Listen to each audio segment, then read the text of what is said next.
In the previous tutorial, we inserted this first part to our first assembly. In talking about inserting parts, there are many different ways you can follow to insert your parts.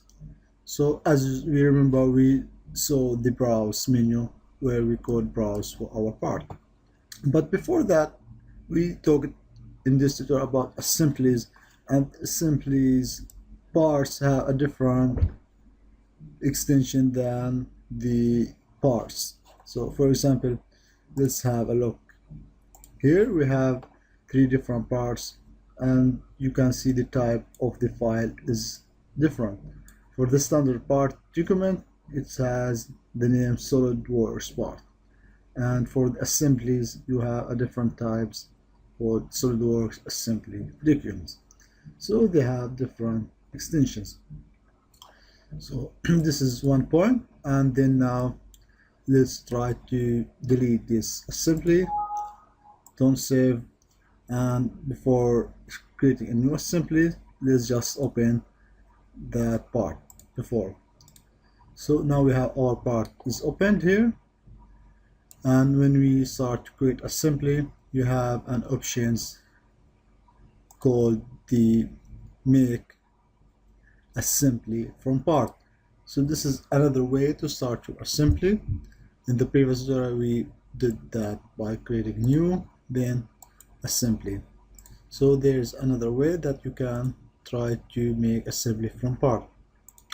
Now let's just try the first method. Click new because I'm going to show something. Simply click OK. So as you remember, we opened that part 2 before starting this assembly, so you will see that part 2 is here in the list of browse. So this way can be time saving if you have your parts already open or you have been working with them, and you will be able to see them here. So you can click here and then you insert your part. Also, we said about something about positioning. Let's go and try to show where this part is inserted. You can go to show origin. So now you will notice that this part origin is inserted far from the assembly origin. So you have 2 different origins. So this is an important issue. You have to think about it, because if you will have an assembly, you should know your origin. That might be important for your parts to know their origin. So in the next tutorial, when we start talking about mates, we will try to fix it with the mates method.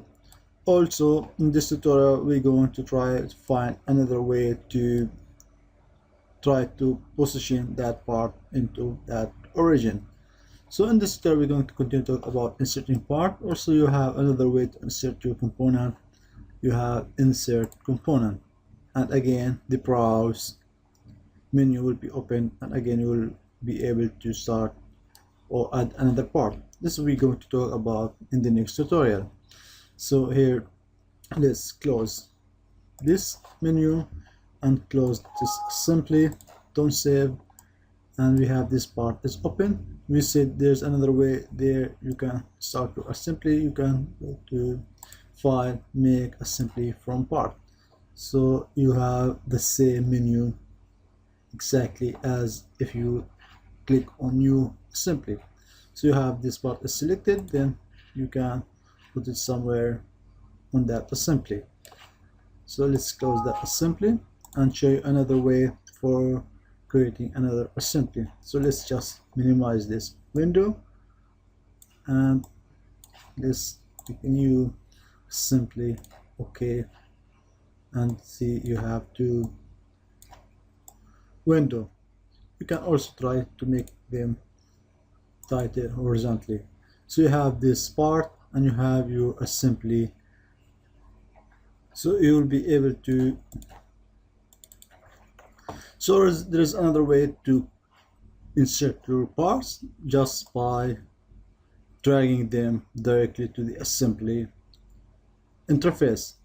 But before doing that, we saw there's an issue that you have to know where you are positioning your part. Let's show the origin here and also show the origin here. So now you are able to see both origins, and then you are able to pick this part and match it with the origin of that.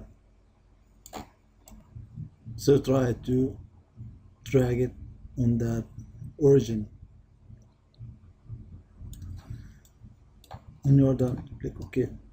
In the next tutorial, when we start talking about mates, this might be quite tricky to place your part on the origin. So when we start talking about mates, we will find a easier way to position your origin. So see you in the next tutorial.